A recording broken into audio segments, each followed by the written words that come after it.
네, 시청자 여러분, 구독자 여러분, 안녕하십니까. 오늘은 제가 일찍 마쳐가지고, 이제 낮에 이제 집에 가는 시간에 방송을 켰는데요. 우리가 이제 이런 얘기를 합니다. 김대중 대통령이 이끌던 그런 국민의 정부부터 그런 과거사에 대한 진실을 찾기 운동을 이제 했어요. 대통령 직속 기관으로 군언문사 일반 과거사 정리위원회를 두고. 그런데 여기서 이제 문제가 어떤 문제가 벌어지느냐면, 그때 당시에 관련되었던 가해자로 볼 수 있는 사람들이 증언을 거부하거나 회피하거나 엉뚱한 증언을 하거나 자료 제출을 기피하는 경우가 많았어요. 그리고 이제 그때 당시에 관여되었던 사람들이 대개 하는 얘기가, 그때 당시에는 그렇게 했기 때문에 대한민국이 공산화 안 된 거 아니냐, 대한민국이 공산화되고 나면 이렇게 떠들 수 있겠느냐, 막 이렇게 얘기를 해요. 예를 들면은 지금 교육감으로 가 있죠. 경기도 교육감으로 가 있는데, 뭐냐면, 국민의힘 전신인 한나라당에서 국회의원을 했는 임태희 전 의원 같은 경우는 이런 얘기를 하더라고요. 하자고 했는데, 장준하 선생 의문사가 해소됐습니까? 안 됐지 않습니까? 라고 이제 얘기를 하더라고요. 그런데 그 이면에 이제 뭐가 있냐면, 국정원에서 필수 불가결한 자료를 내놓지 않는 겁니다. 그러니까 대통령이 국민적 여론에 따라서 진실을 밝히고자 함에 있어가지고, 뭐라 그래야 됩니까? 그 시절의 사람들은 진실이 드러나는 걸 원하지 않아요. 자기가 역사적 가해자였다는 사실을 드러내는 걸 원치 않습니다. 그러니까 자료를 취득하려고 치면은 엄청난 어려움이 있는데, 예를 들면은 1983년도에 일어났던 군언문사의 대표적인 허원근 일병 총기 사망 사고의 경우에도 노 아무개 중사의 그런 오발로 인해서 결국 타살임이 드러났는데도 불구하고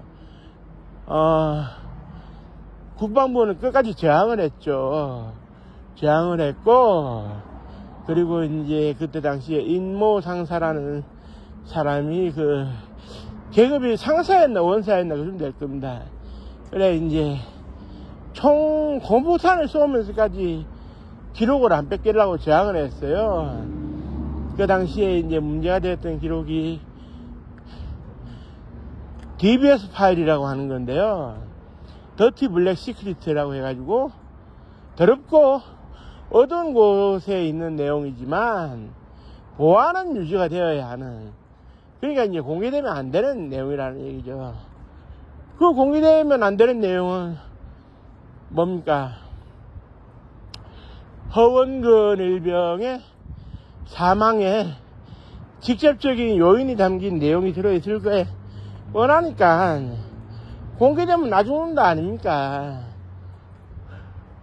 결국 사고가 일어났을 당시에도 그렇고 사고가 일어난 이후에도 그렇고 뭐라 그래야 될까, 책임지지 않으려는 그런 자세. 그러면서 이제 다른 한편으로는 공산화가 되어야 속이 시원했겠느냐라고 이제 반문하는 그러한 모습. 이게 남북 대결 속에서 민주주의를 한다 그러니까 아무래도 희생양이 필요했겠죠.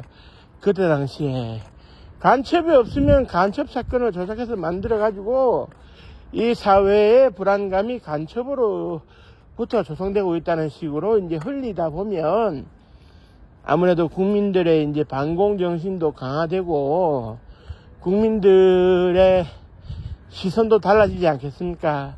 정부가 바른 일을 하고 있고 옳은 일을 하고 있는 거냐, 그렇게 이제 착각을 하게 된다는 것이죠.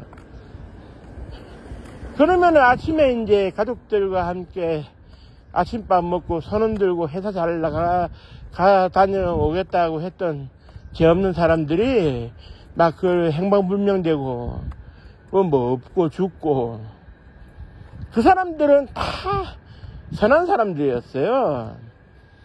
뭐 공산 간첩이 내려와서 꼭 국가보안법이 아니더라도 형사법으로도 이제 처벌은 가능한데, 실제로 이제 많았습니다. 간첩이 내려와서 사형당한 경우에 이제 마지막까지 저항을, 사형을 안 당하려고 저항을 했던 최수정이라는 유명한 김일성 원장도 받은 이런 간첩도 있지만, 조작으로 인해 가지고 간첩의 누명을 쓰고 그 시절에 희생을 당한 사람이 더 많을 거예요.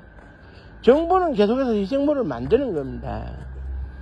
그래 이제 뭐 꾸며진 공산주의자라고 이제 할 수가 있는 건데, 뭐 예를 들면은 뭐 김대중 전 대통령의 구출운동에 앞장섰던 한국민주통일회복 뭐 어쩌고저쩌고 하는 그 단체, 한민통이라고 이제 우리가 부르는데, 그 단체도 자기들의 주장은 한 번도 펼쳐보지 못한 채 1978년도에 반국가 단체로 이제 구성이 되어지고, 사실 김대중 내라는 뭐 사건이라고 하는 1980년을 뜨겁게 달군 사건의 경우에도 결국 조작이죠.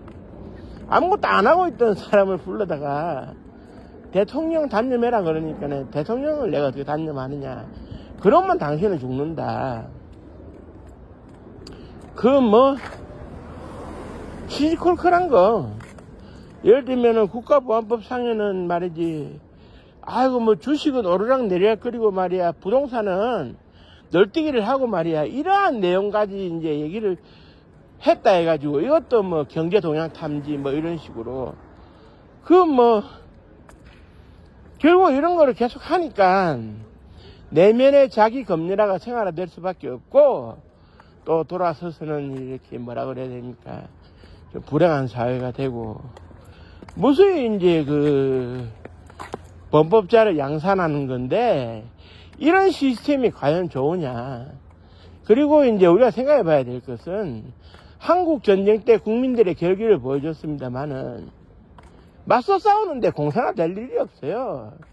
국민들의 안보의식은 굳건한데 거기에 부채질을 하거나 기름을 끼얹을 필요는 없다는 얘기입니다. 통치를 하기 편하다. 그건 결국 이제 권력이 독점하겠다. 독점을 해서 내가 평생 죽을 때까지 하겠다. 뭐 이런 거 아니겠습니까? 그러려면 이제 사건을 이제 계속 만들어야죠. 주로 가을에서 이제 사건이 이제 만들어지는데, 왜냐하면 한 10월달쯤 되면 뭐 각종 단체에서 포상이 쏟아집니다. 그리고 훈장도 받을 수 있고요. 그러면 또 진급이 되겠죠. 그런 사람들은 진급이 생명인 사람들인데 월급도 올라가고 더 권한이 생기고, 그러니까 이제 그 사람들이 하는 얘기가, 그 시절의 어둠의 얘기는 그 시절의 어둠 속에 이제 묻어두자. 그 시절에는 그럴 수밖에 없었다. 그 말이 안 되는 거죠. 그 사람들이 희생이 돼가지고 우리가 자유를 누리고 있다면 그 시절에 가야지 않은 불안하게 살았습니까? 더 떵떵거리고 살아요. 더 많은 재산을 가지고 있고. 그러니까 이게 어불성설 아닙니까? 어불성설. 그러니까 이제 국민적인 저항을 총과 칼, 장갑차, 살인적인 고문으로 이제 대처를 한다는 것이, 그 사람들은 뭐 죽어도 이제 뭐 눈하늘 깜짝 안 하죠. 삼천교육대에서 이제 나오는 얘기가, 이제 그때 삼천교육대 들어간 사람들 대상으로 이렇게 얘기를 하는 거예요. 너희들 죽어봤자 소용없다. 그때 당시 또 6,000원짜리 대패밥도 안 밀고 한 송판대기 관 속에 이제 집어넣고 이제 탁송 예쁘고 교육훈련 중 사망했으면 그러면 끝이다. 이런 시대였어요. 야만의 시대죠.